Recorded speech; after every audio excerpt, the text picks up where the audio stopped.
Welcome to the Trashcats Trashcast. I'm Richard. I'm Steven. And today we're going to Steelman a defense for torture using the Sam Harris protocols. Good old Sam Harris. My boy Sam's got a lot of heat for this take. Yeah, my boy got caught in the kitchen. Considering we are indeed in war times ourselves, I think it's appropriate. We visit the ethics and philosophy of torture. It's a trending theme with the Trashcats Trashcast. We try to get away from it, but it's always knocking at the door. Well, it's just kind of war season, torture season. We got apparently Israel, Palestine, just killing each other. So, and we're going to war with the hard men. It's basically the same thing. Basically. We're the terrorists in this situation. Damn. But first, how was your week? It has been very good. I got a bunch of cool shit done. I just installed a new faucet in my sink and a new drain, and I put up, I got some stuff ready so I can paint my bedroom ceiling. That's nice. I got a bunch of shit done for Halloween shit. Hell yeah. It's been very productive. Feels very good. How are you? I'm okay. Just, I'm not okay, but I'm fine. Just getting some sweet tattoos, You'll be here tomorrow is what you're saying. Dabbling with little steroids here and there, just fucking up my body chemistry, getting ready for war, sharpening up my torture instruments, but, hanging in. Just been sharpening my fingernails and my toenails. I figure that way, Gross. Worst case scenario, I gotta go out kicking and screaming. I used to be the junkie that had a coke nail. Always. Very impractical, but it is fun to scratch people. Any honorable mentions? I got nothing. Dude, I'm very uninspired with to my own art a little bit lately, but creative stuff in general. I feel so bummed out with everything lately. It's just boring as fuck. Yeah. Comes in waves, but I'm just seeing I'm seeing so much stuff I don't like. So no honorable mentions, dishonored to everyone. I noticed I haven't had a good music recommendation from you in a while. Usually you're like one of my main sources for turning me on to new music. I got a couple. They're all like some rap stuff, but it's the same old problem with rap where they have a good song here and there, but they can't write a fucking song better than like 70%, and their albums all suck. So I don't know. It's like you find like little bits of things, like like a part of a piece of art, of half of a verse of a song, and you try to like get the sweet berry juice out of that. But I don't have. I've much mostly been finding that too. Like I like a couple songs on an album, and it's like I don't like this artist, but I do have a band for you that John. It's an old band. That John turned me on to. That is, as soon as I heard it, it was like, this is Ricky music. It's a band called Gong. Gong?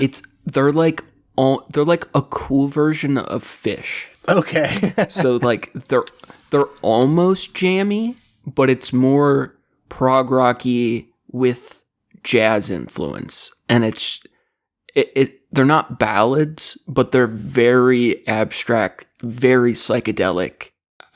Just like trippy rock with actual good writing. I haven't listened to him that much myself, but John really likes him. And as soon as I heard it, it reminded me of things I've heard you play. All right, hell yeah. Like you would actually like them. I forgot about that. But yeah, all art sucks. Let's get back to war. Yeah. Okay, so to briefly set this up, my good friend, we're very close, Sam Harris, wrote an article titled Defending Torture. Now, he wrote this during a period of time, I believe 2006, in which the U.S. was likely torturing people.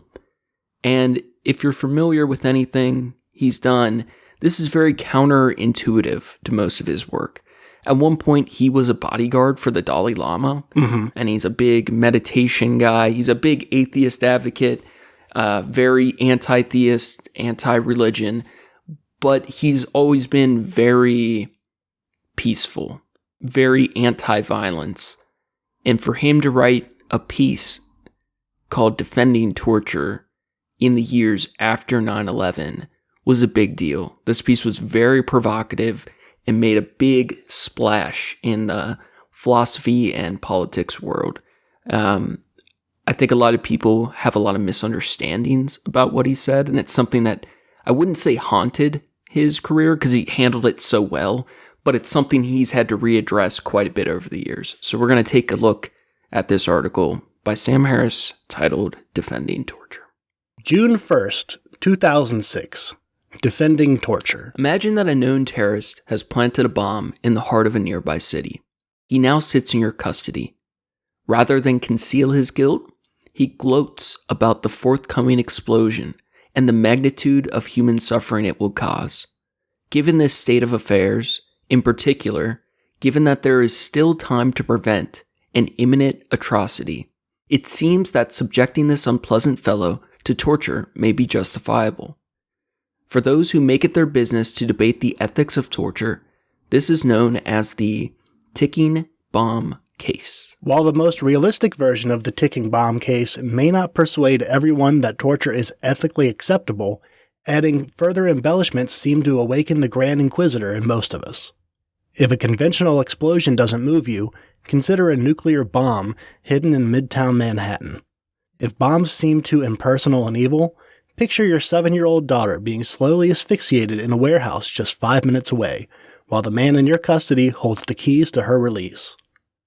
If your daughter won't tip the scales, then add the daughters of every couple for 1,000 miles. Millions of little girls have, by some perverse negligence on the part of our government, come under the control of an evil genius who now sits before you in shackles.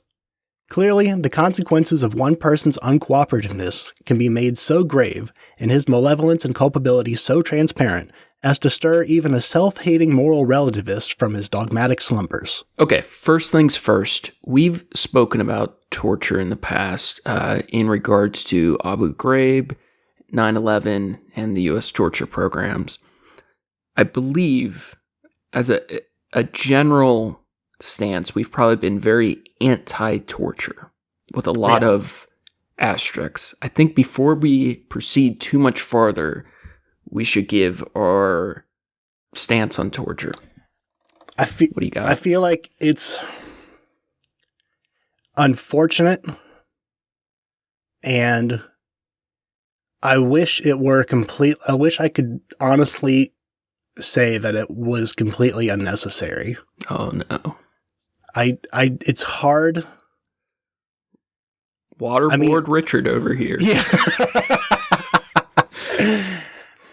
Obviously, there are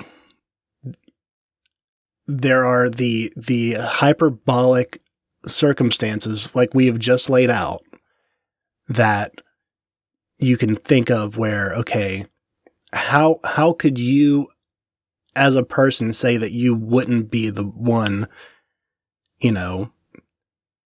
pulling dude's fingernails out, trying to get the information on how to save your kid or something? Sure. That being said, I find it personally hard to... I find it near impossible to advocate for its use on a regular basis. Okay. Like torture for information kind of thing on like tell us where your, the rest of your team's hiding, whatever, stupid information. Tell us where the rest of the football team's at. Yeah. Where's the party? Let me push. So I think most people, myself included, would largely agree that the idea of systematic torture or torture as a country's policy is where it steps over a line in comparison to a personal deal. Like somebody takes your daughter and you have a chance of getting her back. Exactly. Yeah. Using violence as leverage. But realistically, anytime a country is engaged in warfare, the violence we're already enacting surpasses torture. And if a country is at war, even if we try to not have the policy, the situation itself would create that policy. that there would be such need for that violent leverage, it would exist in one form or another. So while I largely agree with you, and my take's kind of similar, I, across the board, am anti-torture on behalf of governments and institutions. Yeah. There's no way I trust a military to use that tool appropriately all the time, or even a high percentage of the time. Yeah. And I largely am opposed to the idea of preemptive policing. I don't think we're meant to stop terrorists before they bomb the building. We're supposed to be reactive. And I know that's very counterintuitive to modern law enforcement and the surveillance culture and, war climate today. But I really don't understand how we've leaned so far into trying to prevent future wrongs. Mm-hmm. It just seems like we're giving up too much freedom and choice and making a lot of assumptions like we're palm readers that know the future. Now, I don't want to get super on a tangent, but I just had a thought. Okay. Because we've kind of had that argument before of, stopping crimes before they happen. Yeah. Would you concede that if they've already placed a bomb somewhere, in this case of like they put a bomb somewhere and then you're trying to stop it before it happens, mm-hmm. when they put the bomb there, sure, wouldn't that be the crime? Yeah, sure. I mean, that is a crime. That shows intent. I'm not opposed to that, but hard take on the Trashcats. Putting a bomb in a place is a crime. But I'm not opposed, or I am opposed. Let's say we have the guy that planted it. We know he knows when it's going to go off. I don't feel comfortable with our military torturing him. Yeah, let Steven do it. Well, that's kind of the other part of my take is on an individual level, person to person, I'm fully okay with torture. Mm-hmm. But as soon as it's turned into policy or systems, I don't think it's defendable anymore. Yeah, we've seen that played out. Yeah, when we look at things like, I've really gone back and forth in my head of the argument: did America deserve 9/11? Like, mm-hmm. do we deserve harm back to it? And it's something I'm probably always going to joke about, but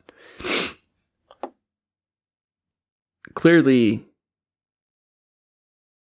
just like we're seeing in Israel and Palestine now, cheering for murder, even if you believe it's righteous, is pretty dark. Yeah. Pretty not cool. And we are on record as being pretty cool guys. So. Yeah, we try to avoid cheering on real murders. Yeah. Unlike some politicians today. But I think it's okay for individuals to take what some would call the lower road. But it seems just so on the fringes when our government is being the bad guy, when they're being the executioner in the prison systems, when they're being the torturer on the battlefield. I just really don't like it. And I think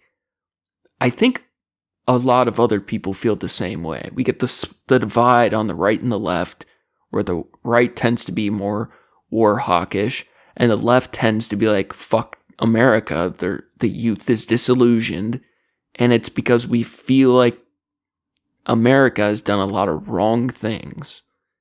And whether that's right or wrong, I think a lot of that sentiment results from not taking higher roads more often. where there's going to be no immediate benefit to not torturing people that we think has information, right? If anything, more people could die or whatever, but you lose the trust of the people that fund you, the people that are joining your ranks and stuff. Yeah. I don't know. I think there's been more harm through our torture policies than harm prevented. It's fair.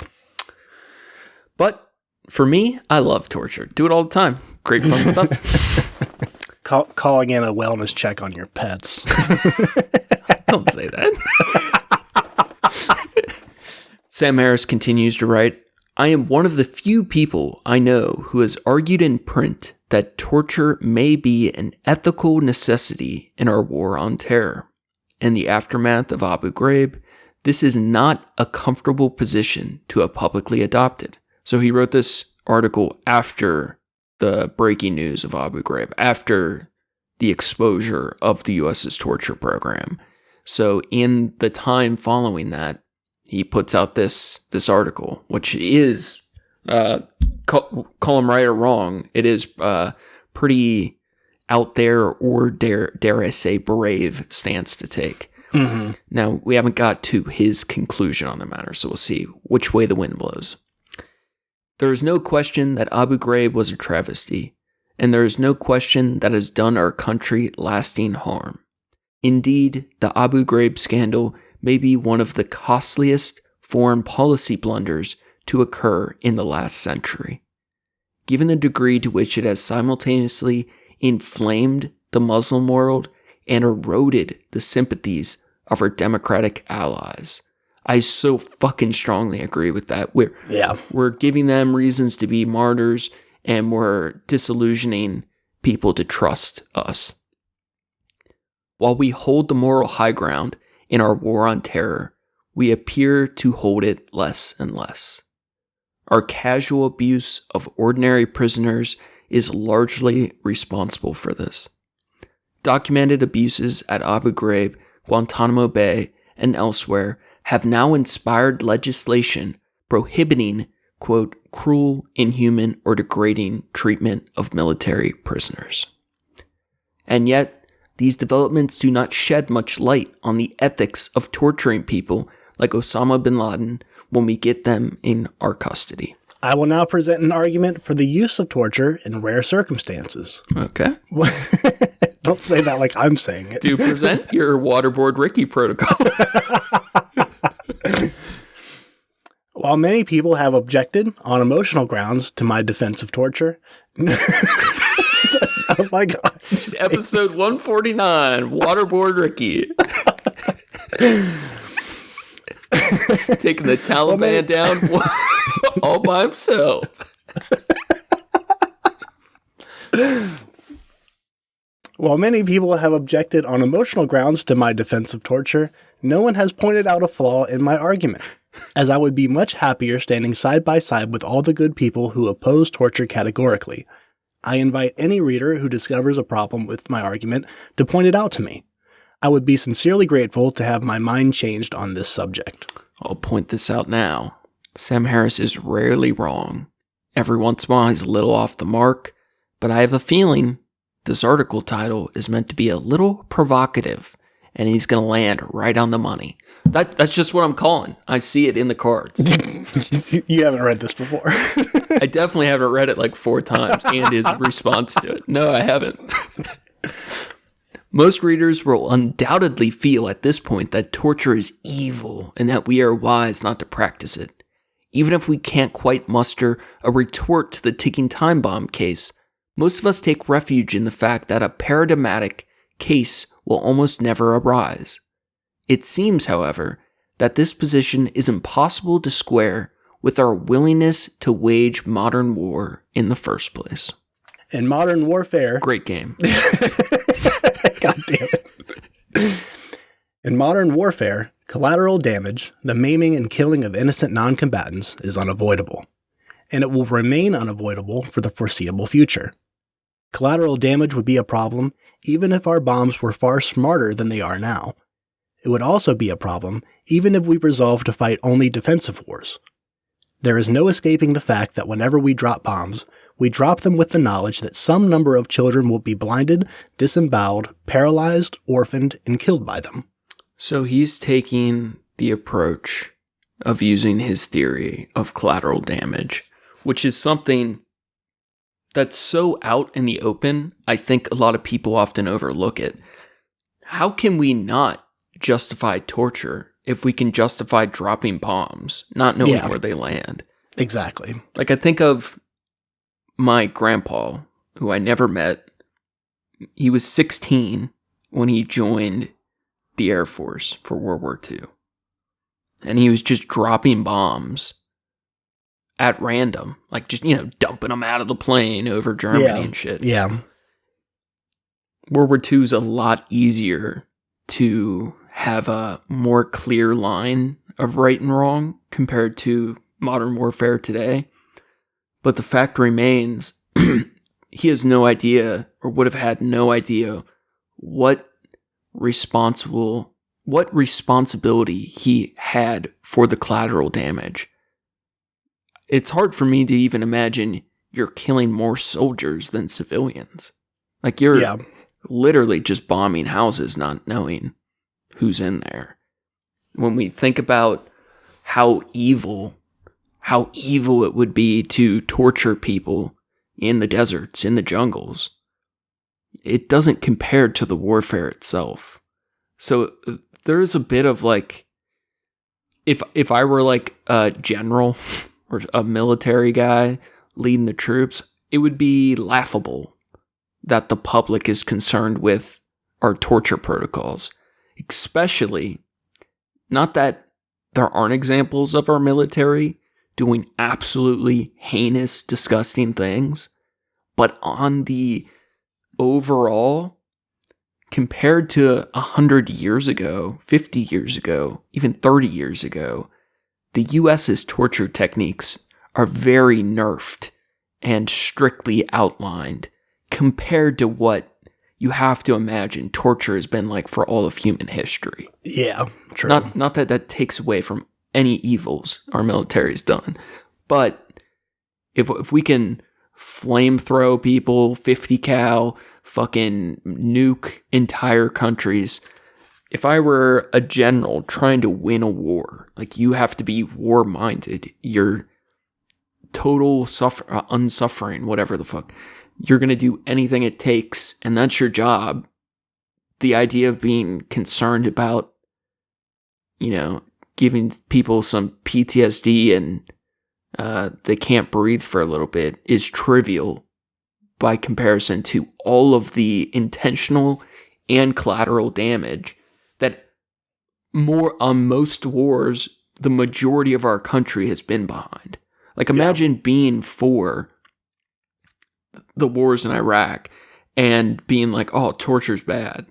Yeah. It's like, exactly. What the fuck is your stance then? Like, what the fuck are your ethics? What do you believe in? How can you justify one and not another? So I think his initial approach to this is pretty interesting because it's something that we all see and kind of tend to overlook, myself included. Fair. So he points out all the children disemboweled from our bombs, and then he goes on to say, the only way to rule out collateral damage would be to refuse to fight wars under any circumstance. As a foreign policy, this would leave us with something like the absolute pacifism of Gandhi. While pacifism, in this form, can constitute a direct confrontation with injustice and requires considerable bravery, it is only applicable to a limited range of human conflicts. Where it is not applicable, it seems flagrantly immoral. We would do well to reflect on Gandhi's remedy for the Holocaust. God, dude, this is so unhinged. Have you heard this one before? No. So this is what Gandhi said about the Holocaust. He believed that the Jews should have committed mass suicide because this, quote, would have aroused the world and the people of Germany to Hitler's violence. It's wild. That's a wild take. Part of me loves the idea that a persecuted people, because the U.S. included, we turned back entire ships full of freed Jews from the camps. I believe for years. It was like 6 months to a year before it was public and in the newspaper. We turned away concentration camp victims. We knew what was going on. Maybe not the public at large, but as a country, we had decided not to help. Just like all the other countries around too, or a lot, not everybody. But the idea of being persecuted to the point where you're like, fuck it, we should just all kill ourselves because we're true pacifists and don't want to use violence as leverage to our freedom, that we're just going to be pure idealists and kill ourselves to point out, look how evil they are by killing ourselves. In a like idealistic world or whatever, like in idea land, I think it's pretty interesting, Gandhi. I kind of like it because I'm a weird sicko. Blue skies phase, we're just shooting, throwing spaghetti on the wall, see what sticks, But imagine being the actual advice you tell the Jews or any persecuted group. Imagine telling the black slaves in America that you should kill yourselves or you should serve happily. Up. Like you can't. That's not a solution to hurt because someone else is hurting you. You hurt yourself more to prove a point. There's a lot of other weird shit Gandhi did, but we've talked about that before. But yeah, I hadn't basically just saying remove all hope. I just hadn't heard him make that specific point about the Holocaust before, so I thought that was pretty wild. But he wanted to point out Hitler's violence to Germany and the rest of the world. We might wonder what a world full of pacifists would have done once it had grown aroused. Commit suicide as well? There seems no question that if all the good people in the world adopted Gandhi's ethics, the thugs would inherit the earth. True. Dumbass Gandhi, stupid fuck. Gandhi not knowing shit about shit. Stupid pacifist, can't do shit. Oh, stop hurting me, I'm gonna kill myself. little emo pacifist, just like, oh, you killed all my family, I'm gonna go kill myself. What the fuck, Gandhi? It's pretty skeptic, Gandhi. I don't think I trust Gandhi's judgment anymore. It's not the sleeping with the children or any weird racist idealist. I'm pretty. God, I don't want to slander. I don't want to slander dead ass Gandhi, but pretty sure he was explicitly racist towards black people and a few other groups as well. He did a lot of great things, but people are people, and he said a lot of quotable things. Yeah. Dumbass Gandhi. This paper from 2006 is aged pretty well. So we can now ask, if we are willing to act in a way that guarantees the misery and death of some considerable number of innocent children, why spare the rod with known terrorists? True. I find it genuinely bizarre that while the torture of Osama bin Laden himself could be expected to provoke convulsions of conscience among our leaders, the perfectly foreseeable, and therefore accepted, slaughter of children does not. What is the difference between pursuing a course of action where we run the risk of inadvertently subjecting some innocent men to torture, and pursuing one in which we will inadvertently kill far greater numbers of innocent men, women, and children? Rather, it seems obvious that the misapplication of torture should be far less troubling to us than collateral damage. There are, after all, no infants interned at Guantanamo Bay. Torture need not even impose a significant risk of death or permanent injury on its victims, while the collaterally damaged are, almost by definition, crippled or killed. The ethical divide that seems to be opening up here suggests that those who are willing to drop bombs might want to abduct the nearest and dearest of suspected terrorists, their wives, mothers, and daughters, and torture them as well, assuming anything profitable to our side might come of it. Admittedly, this would be a ghastly result to have reached by logical argument, and we will want to find some way of escaping it. But there seems no question that accidentally torturing an innocent man is better than accidentally blowing up him and his children to bits. So, his point being, whether you initially think so or not, if you're pro-war, under any circumstance, at the very least for that war, you are pro-torture. Yeah. You can't engage in a fight where there is an expectation of intentional damage and collateral damage and not accept that what you're doing is equal, if not much, much, much worse than torture itself. And to deny torture at that point would be a massive contradiction. In this context, we should note that many variables influence our feelings about the act of physical violence. The philosopher Jonathan Glover points out that, quote, in modern war, what is most shocking is a poor guide to what is most harmful. To learn that one's grandfather flew a bombing mission over Dresden in the Second World War is one thing. Goddamn, me and Sam Harris, that's my buddy, man. We go way back. We have the same grandpa. The same grandpa, he's your brother. We don't talk as much these days because I'm pretty busy, but yeah, we'll have to give him a call on the pod one of these days. Every time you talk about your buddy Sam. Yeah, we're really talking about Sam Harris. I don't want to get the two Sams in the same room at the same time or the whole universe will fuck up. Yeah. Go crazy. I mean, to be fair, I've never seen both Sams in the same room at the same time. True. How do we know? So he's wearing a Mission Impossible. He's living a double life. He's a secret agent. To hear that he killed, talking about our grandpa that killed Nazis, dropping bombs, to hear that he killed 5 little girls and their mother with a shovel is another. That is true. That's different. It feels just a little. It feels different. We can be sure that he would have killed many more women and girls by dropping bombs from pristine heights, and they are likely to have died equally horrible deaths, but his culpability would not appear the same. There is much to be said about this disparity here, but the relevance to the ethics of torture should be obvious. If you think that the equivalence between torture and collateral damage does not hold, because torture is up close and personal, while stray bombs aren't, you stand convicted of a failure of imagination on at least 2 counts. First, a moment's reflection on the horrors that must have been visited upon innocent Afghanis and Iraqis by our bombs.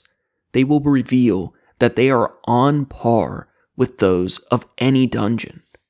If our intuition about the wrongness of torture is born of an aversion on how people generally behave while being tortured, we should note that this particular infelicity could be circumvented pharmacologically, because paralytic drugs make it unnecessary for screaming ever to be heard or writhing seen. We could easily devise methods of torture that would render a torturer as blind to the plight of his victims as the bomber pilot is to 30,000 feet.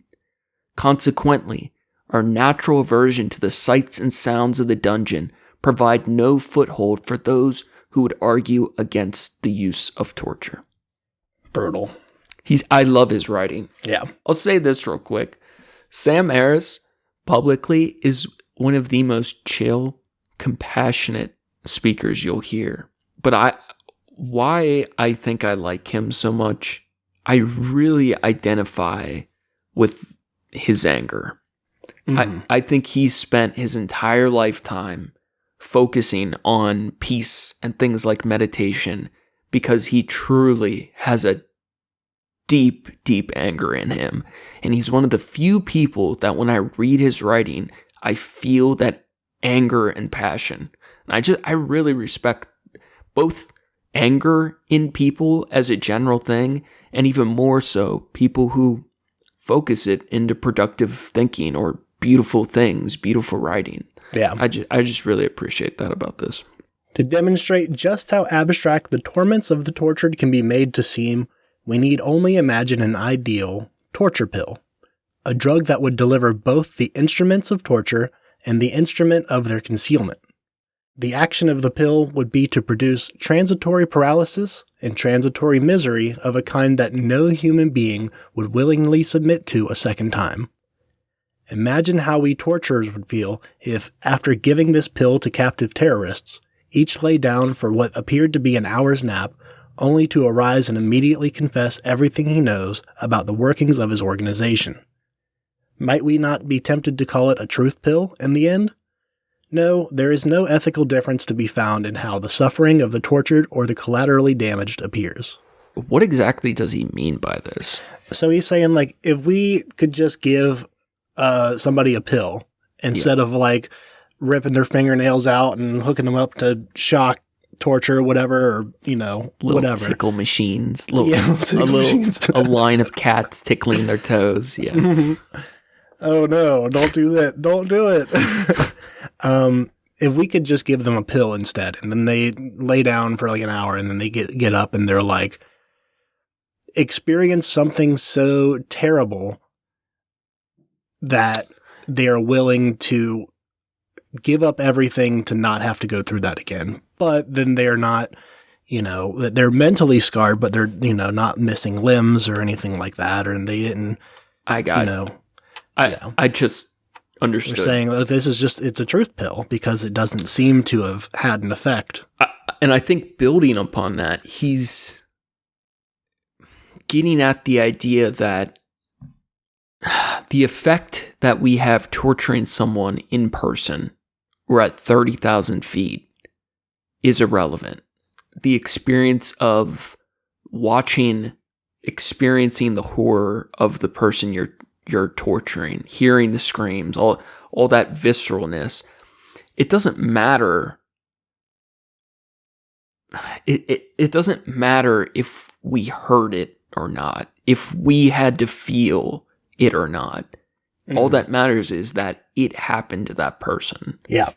Regardless of which shape it takes, whether they take the pill that is the perfect torture with no screaming, or their bodies barely hanging together by their last tendon. Like, it is irrelevant. It's about the actual harm done. The difference between the warfare itself and the collateral damage is indistinguishable when the peoples are still killed, they're still harmed or whatever. Yeah. Interesting. Opponents of torture will be quick to argue that confessions elicited by torture are notoriously unreliable. Given the foregoing, however, this objection seems to lack its usual force. This is something I know I've said or we've said, and in our research, I believe that to be true. Yeah. Not so much that it's always unreliable, but that the fact that often people will say whatever they need to end their torment, that it makes even the large portion of time that they may tell the truth, it makes it hard to trust. Exactly. That's been my understanding. But Sam is saying, that this objection really doesn't hold that much force. Make these confessions as unreliable as you like. The chance that our interest will be advanced in any instance of torture need only equal the chance of such occasioned by the dropping of a single bomb. That's interesting. So his point is, okay, it can be our torture is not effective most of the time, but as long as the occasions it was effective outweigh the damage of one single bomb, wouldn't that true. be good math? That's what he's questioning, where the defense of saying torture's not as effective as we like, well, it's effective enough to change damage outcomes, so that's effective enough for the torture. What was the chance that the dropping of bomb number 117 on Kandahar would affect the demise of Al-Qaeda? It had to be pretty slim. Enter Khalid Sheikh Mohammed, our most valuable capture in our war on terror. Here is a character who actually seems to have stepped out of the philosopher's thought experiment. U.S. officials now believe that his was the hand that decapitated the Wall Street Journal reporter Daniel Pearl. Wow, I remember those videos. Yeah. Whether or not this is true, his membership in Al-Qaeda more or less rules out his innocence in any important sense, and his rank in the organization suggests that his knowledge of planned atrocities must be extensive. The bomb had been ticking ever since September 11, 2001. Given the damage we were willing to cause to the bodies and minds of innocent children in Afghanistan and Iraq, our disavowal of torture in the case of Khalid Sheikh Mohammed seems perverse. If there is even one chance in a million that he will tell us something under torture that would lead to the farther dismantling of Al-Qaeda, it seems that we should use every means at our disposal to get him talking. In fact, the New York Times has reported that Khalid Sheikh Mohammed was tortured in a procedure known as waterboarding, despite our official disavowal of the practice. And this is where I believe I depart with Sam Harris. A 1 in a million shot. I'm calling his bluff. Mm-hmm. He's saying a 1 in a million shot to dismantle Al-Qaeda or do them damage, ideally to prevent the loss of life, because they are indeed an evil Muslim extremist group, very similar to Hamas, since that's trending right now. Yeah. I don't think a 1 in a million shot is enough to justify the torture, even though I don't give a fuck if this man lives or dies. I don't give a fuck if he's harmed. I surely don't care if the damage done to him is temporary or permanent. Right. I really don't care about his worth as a human being. I don't approach the sanctity of life or the evils of torture the same way I feel maybe many do, especially the religious. But it's more the precedent. I don't want our country to do that. I just don't want that, because it's something I can't be proud of. Yeah. If the soldier does it, the individual does it, I could still say it's wrong, but that doesn't bother me. It bothers me when it's done in the name. It bothers me when it's done in my name by someone else's choice. Yes. Because our military, our government has decided to do these things systematically as a policy. And when they do that, they're doing that in my name, your name, and in the name of all American people. And I don't consent to that. But that doesn't matter. They've chosen to do these things. It's branded upon us. It's similar to being part of a church and the priest at the archdiocese cross town is molesting kids. And you're like, hey, I'm a part of this group, but I didn't sign up for that. I wasn't part of that smaller tier of people. I didn't approve of him doing that. I didn't even know it happened. But the reality is it's still done in your name. Yeah. Yeah. And a 1 in a million shot, he's being hyperbolic, but I'm calling his bluff. I don't think that precedent, putting that on me, is worth a 1 in a million shot to do damage to Al-Qaeda, especially when I believe the damage in torturing terrorists, members of Al-Qaeda, is just as likely to help recruit and grow them just as much. So it seems like even if you did win that 1 in a million roll of the dice, I feel like realistically, over the long term, you're harming the country, all of American people, and whatever harm you're doing to the group that you decided to torture is going to help them just as much in the long run. Mm-hmm. Which way should the balance swing?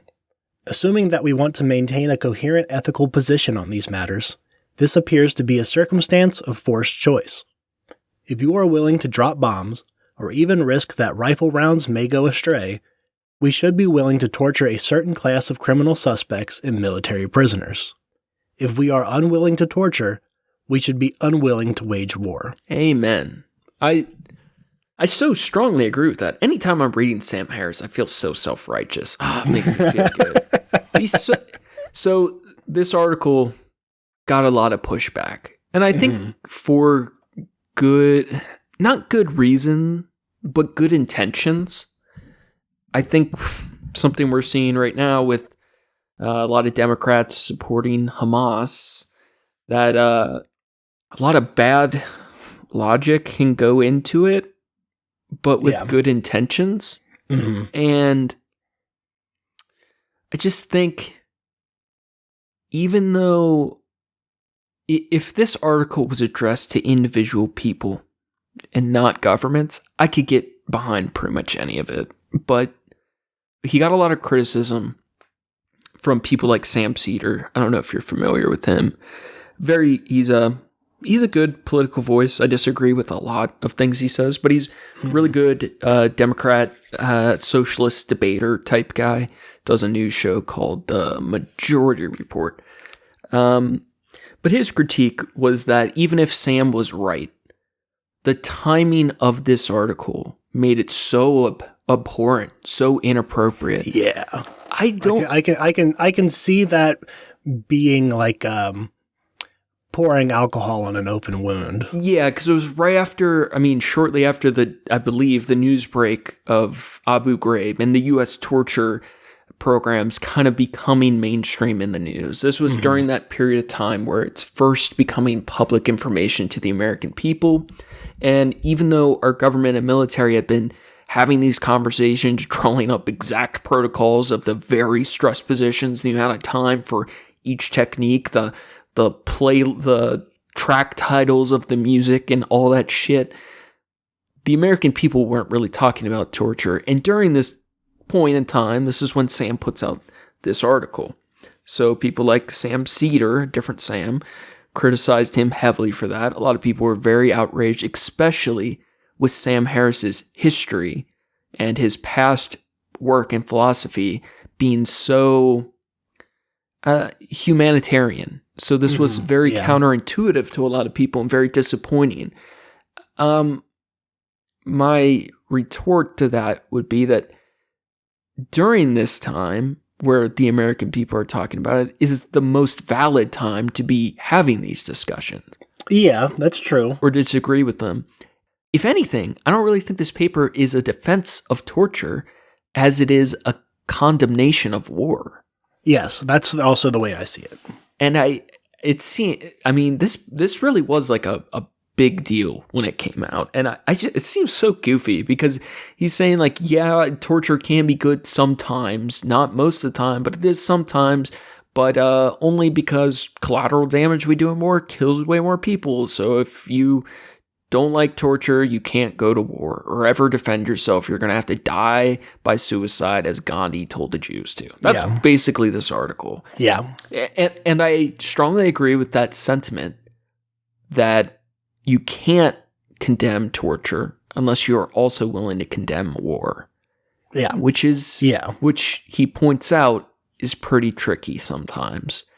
Whether engaging in war of any kind isn't as simple as it is to make a joke about. That's something I've been thinking a lot about since really the last 2 years since we covered them.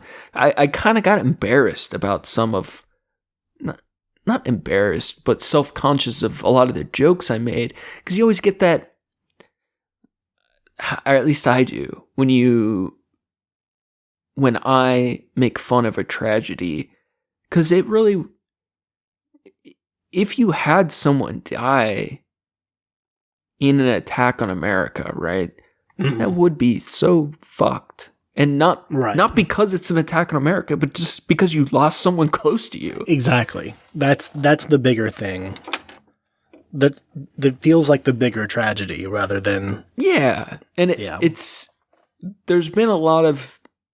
It used to be more of an extreme position, right? When we were in high school, or even up to the last 10 years or so, I definitely was one of those people that would say, fuck America, we deserve it. And I still proudly say fuck America. I don't care about being American or where the fuck anyone is from. I just don't give a fuck. I think it's stupid. But the sentiment of America deserving harm, as fun as I still feel the jokes are, it is very complicated. I get a little self-conscious of some of those thoughts sometimes because it's not as simple as a lot of people make it out to be. You feel more like it's America as the organization deserves it. The people that are represented by absolutely, yeah, don't deserve it. I think in general, I mean, I'll be completely outright. I feel like as a country, we have a lot more bad karma that we deserve. But I don't want individuals or families to have to pay for that. I don't want us to have to bear that collateral damage. But it's kind of hard not to feel that way at times when we deal out so much collateral damage to others. And our torture program has long been one of the keystone examples of the evils of America. And a lot of people, including myself to some degree, felt that Sam Harris was kind of not whitewashing it, but he's harsh and the mellow. Making it less, pointing out that it's not cool to torture. I think I was going with more they think he is kind of protecting or defending things true. We've done. Yeah. And yeah, I just can't get with him all the way there. And he's wrote updates on this on his website. He has a whole section of recent updates to past controversial topics that if anyone's interested. All these articles of his hard standpoints, podcast of all these things too. But he updates his takes going back, and his update was good. I don't want to go into it just because we got what we want to think about already. But if you're more interested in how his take has developed over the years, it's very nuanced, very good. But at this point in time, I just can't get with him all the way on it. But I appreciate the provocateur, or the passion in him to challenge people's conception of what torture really is. I think he did that very well. It's very fair. Before we wrap up, I did want to mention, since we're talking about violence and religious extremism, and that's currently, unfortunately, a big thing in our world right now. Have you seen the hijab bans in France? Yes. France, in their public school system, has banned hijabs for young women. I think it's something similar to K through 8. If you go to the French public schools anywhere in the country, no longer allowed to wear an hijab to school. The thing that I guess I don't have the research on it, but it makes me think like, well, why stop there? Is it, what about crosses? What about, true, any other kind of religious it's because iconography? They have such it. When I say that there's an element of it that is objective reality, and there is an element of it that may very well be racist, xenophobic, whatever, or like just prejudiced against Muslim people. But from their point of view, and in much of Europe, there is a quote unquote problem with integrating Muslim youth, where they feel like the melting pot American idea isn't so much working, and that a lot of young Muslim boys and girls, but because the girls wear hijabs, aren't fitting in, and it leaves them alienated, isolated, and not so much becoming a French Muslim, but rather just remaining a Muslim in France. So this may be the same thing we spoke earlier. It could be something that I feel is bad logic with good intentions. The point is to help people integrate and maybe shed some religious extremism and become more together / Frenchier. Yeah. But I don't think it's good. I don't like it. But I understand where the idea came from, but I don't think it's good. Yeah, same. It's when it gets into the thing of forcing people to do a thing, it's or not do. It's really exactly what to do / what not to do. That's still included of a thing of like, it's not a harm to somebody else. It's not, as much as I would be, I think ideologically the idea of a religion telling you that you have to wear something sucks on its own, but then for a public school system to come in and say that like, hey, you can't wear this because we are trying to help you. And you have to go to our schools where we're not allowing you to live up to your religious ideals too. Yeah. Like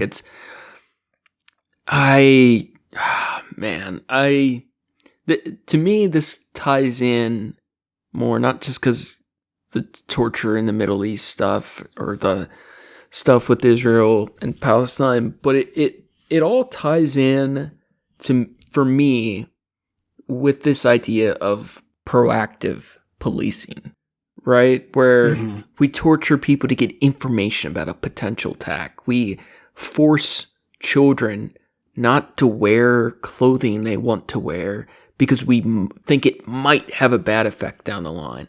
Whether those things are true or untrue, I don't think justifies what I feel like is oppressive behavior. And I really don't think anyone should be able to tell people what to wear outside of like specific practical like job things where you're choosing to have that job. I don't like the idea of people forcing that upon you. And as much as I really do despise hijabs and I really don't like the religion of Islam, people should be allowed to wear whatever the fuck they want. Yeah. And if the goal is to get people not to wear them because of what that piece of cloth ideologically represents, I think it would be better long term if this was done by choice and not force. Yeah. Hearts and minds. It feels like governments on a large scale, whether it's the US with torture or France with this, they don't understand the idea of hearts and minds or how martyrs are made. Like this, I don't know. It's like they just think so low of what we're capable of or how we interpret their actions. I feel like, especially in this case where it's, young school age children, there's definitely a lot to be said about what did you wear in grade school? I had to wear a uniform. You had to wear a uniform. Yeah, I hated it. Well, let's say like in my case, I mean, even when you were outside of school, it was usually like your parents buy your clothes. Yeah, then I had to wear what my parents bought me. They didn't let me wear a lot of things. I mean, but even then, like there was a time in your life, I'm sure, where you emulate what your parents wore and how they, how they acted, how they did, because that's what you do as a growing person, is seeing the people who take care of you and whatever. You have the role models you look to that tell you that. So like when a kid goes to school wearing a hijab, thinking like this is, that's just what my mom wears, and I think it's cool. I want to be like, I want to wear. I want to be like my family, not these other people at school. Yeah. Exactly. So like that raises a difference of like it's not like, the kid in first grade isn't wearing that because of their strong, extreme religious beliefs. Right.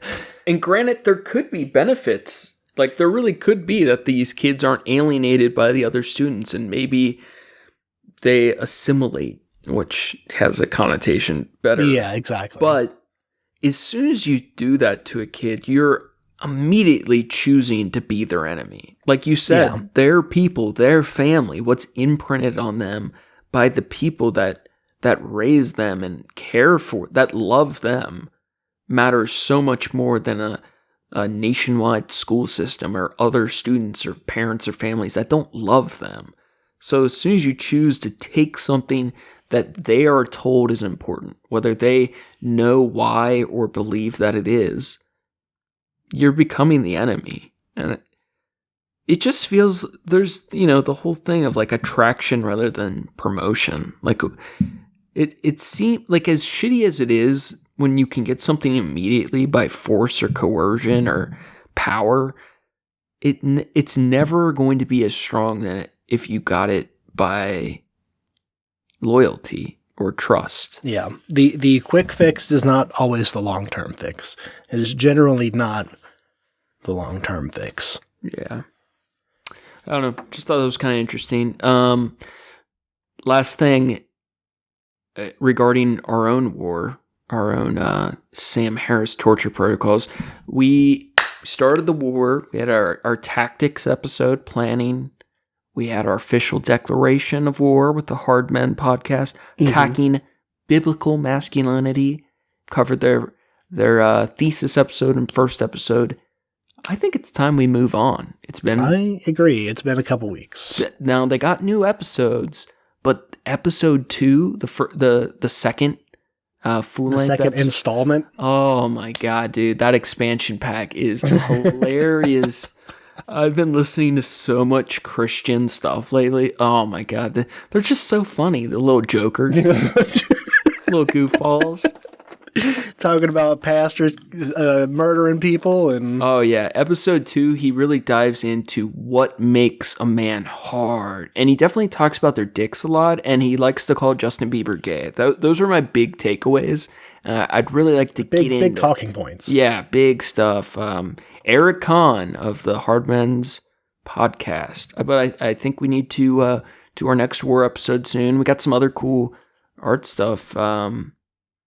Yeah, I feel like we've been a little scattershot lately, and in our conversations, I think more and more we're just kind of doing whatever the fuck we want to. I think kind of flowing in and out, or just doing whatever feels good is good, and that's what we're gonna do. But we got some fun ideas coming up, and hope you guys stick around. I hope you have a great, lovely, tortureless night. I hope you're not tortured in your sleep. Yeah, I hope you're not tortured when you get to work. Or I hope if you do get waterboarded, it's really gently with some nice warm water. Some nice LaCroix. Get some flavored water in there. Yeah. Some lemon juice in your water. In your waterboarding water. You got any final thoughts? Any wisdom you want to dish out before we get out of here? If you're ever going to waterboard me, apple cider. It's a good one. It's that season. I think that does it. Hell yeah. Thanks again for listening, everybody. Thank you to Approaching Human for the use of his music. You can find his work on SoundCloud at Approaching-Human. Finally came over. That motherfucker. I had to keep reminding him, check his calendar, but we started the album cover, dude, and it's going to look so good. I spent forever doing, getting a digital hard copy and then doing the graphite transfer, working with some gold ink on black paper. It's gonna fucking look good, dude. Oh, hell yeah. So psyched for this album. So keep it up, John. We need to have another conversation. We need to get some guests back on. We need to get Will, Sam, John, Chaotic, Keith. We need to get Chaotic back on. Hell yeah. His album, I need to check in with him because his album should be his next project. I'm not sure if it's his next full album or he was doing another project as well, but he's got something coming out soon. We need to check in with him, see when that is too. Hell yeah.